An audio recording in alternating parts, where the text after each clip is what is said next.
Assalamualaikum warahmatullahi wabarakatuh. Halo semuanya, perkenalkan nama saya Khadafan Naufal Aleriansyah dari SMA Islam Al-Azhar Kelapa Gading, Kota Jakarta Utara. Yang terhormat, para juri Lomba Debat Indonesia tahun 2025. Hari ini, kita dihadapkan pada sebuah mosi yang menyederhanakan realitas demokrasi. Seolah-olah semua dinasti politik adalah musuh dari demokrasi. Dan bahwa darah yang mengalir lebih penting daripada kualitas individu. Kami dari tim kontra menolak mosi ini. Kenapa kami menolak mosi ini? Karena mosi ini berdiri di atas ketakutan berlebihan terhadap garis keturunan, bukan pada pemahaman yang utuh tentang bagaimana demokrasi itu bekerja. Perlu kita tegaskan sejak awal, demokrasi bukan tentang siapa yang mencalonkan diri, tapi tentang siapa yang dipilih oleh rakyat secara bebas. Selama proses pemilu berlangsung jujur dan adil, siapapun termasuk anak, istri, ataupun kerabat mantan pejabat tetap punya hak yang sah untuk dipilih. Menyalahkan dinasti politik atas kerusakan demokrasi adalah cara berpikir yang malas. Masalah utamanya bukan pada silsilah, tapi pada lemahnya sistem, lemahnya pengawasan, lemahnya hukum, serta rendahnya literasi terhadap politik. Justru kami yakin bahwa dinasti politik bisa menciptakan keberlanjutan dengan kebijakan yang baik, mendorong kompetisi yang sehat, dan tetap tunduk pada mekanisme demokratis, yaitu suara rakyat. Maka dari itu, kami membuktikan bahwa dinasti politik tidak otomatis membawa lebih banyak keburukan, dan bahwa menyalahkan dinasti adalah mengaburkan akar persoalan yang sebenarnya. Kami percaya bahwa dinasti politik tidak selamanya membawa dampak buruk, melainkan bisa saja membawa banyak dampak yang lebih baik dibandingkan demokrasi umumnya. Jika dikatakan bahwa dinasti politik merusak kualitas kepemimpinan, dinasti politik tidak membuat otomatis pemilih jadi tidak objektif dalam memilih pemimpinnya. Dalam konteks demokrasi, tiap pemilih masih memiliki hak dan ruang untuk menentukan dan menilai calonnya berdasarkan rekam jejak pribadinya, tidak hanya dari silsilahnya. Kalau rakyat memilih karena rasa nostalgia, itu juga merupakan hak demokratis dari pemilih.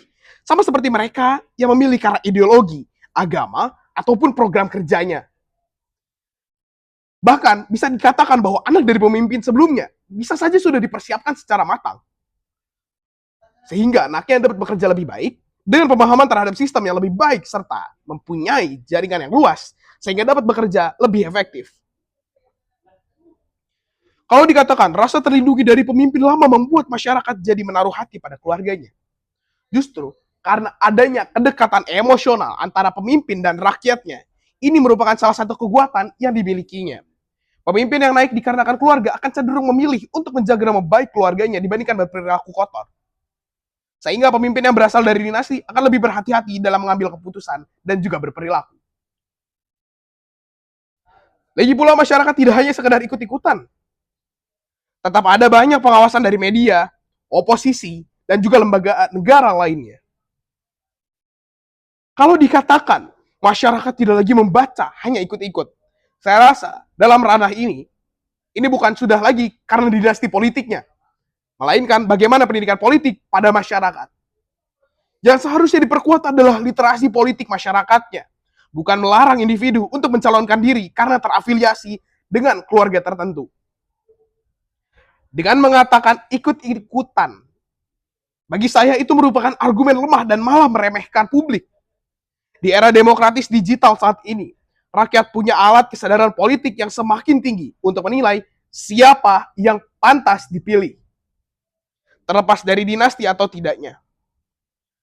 Dikatakan pula oleh saudara Pro, kebijakan dinasti politik umumnya populis dan rawan bentrok dengan hukum. Saya ringkas ya. Banyak pula pemimpin non-dinasti yang populis, bahkan lebih ekstrim dibandingkan dengan pemimpin yang dinasti politik. Kenapa mereka melakukan hal tersebut? Dikarenakan mereka mengejar elektabilitas dari dirinya. Jadi bukan karena soal dinasti atau tidak, tapi kembali kepada sifat dan juga karakter kepemimpinannya. Hukum pun tetap bisa mengatur dan membatasi populisnya, asalkan hukum berjalan dengan seimbang. Dikatakan pula dinasti menguasai lembaga negara, memanipulasi kekuasaan dan mengubah konstitusi. Kalau dinasti politik dianggap akan menginfiltrasi atau menguasai, kenapa tidak melarang pula para konglomerat yang kerap menitipkan jabatan di kursi pemerintahan? Solusi dari hal ini adalah bukan melarang karena terafiliasi dengan satu keluarga. Kalau sistem rekrutmennya kuat dan proses seleksi jabatan yang dilakukan secara transparan, siapapun entah anak pejabat atau bahkan tidak, kalau kualitasnya buruk tidak bisa seenaknya menduduki kursi kepemimpinan itu. Kita masih punya KPK, Ombudsman, Bawaslu, KPK, serta media-media yang independen. Semua itu bisa menjadi benteng terhadap penyimpangan kekuasaan ini. Dinasti politik bukan berarti kekuasaan absolut yang tidak bisa disentuh. Dan kalau dikatakan dapat mengubah konstitusi itu tidak semudah kita menuliskan status di WhatsApp. Banyak mekanisme dan proses-proses yang harus dilewati sebelum mengubah konstitusi tersebut.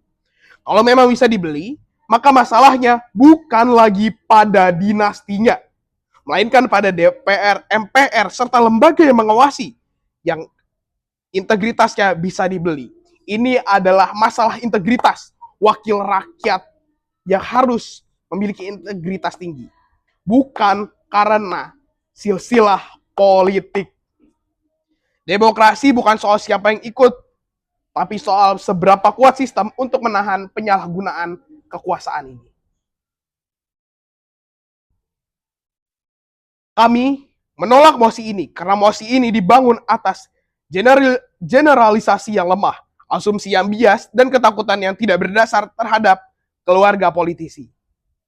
Dinasti politik bukanlah bentuk penyimpangan demokrasi. Selama mereka terpilih melalui pemilu yang sah, terbuka, dan diawasi oleh publik, maka keberadaan mereka adalah bagian dari hak asasi warga negara untuk dipilih dan memilih. Jadi yang dibutuhkan untuk pembatasan hak politik berdasarkan garis keturunan, tapi penguatan sistem meritokrasi, hukum yang adil dalam literasi politik masyarakat.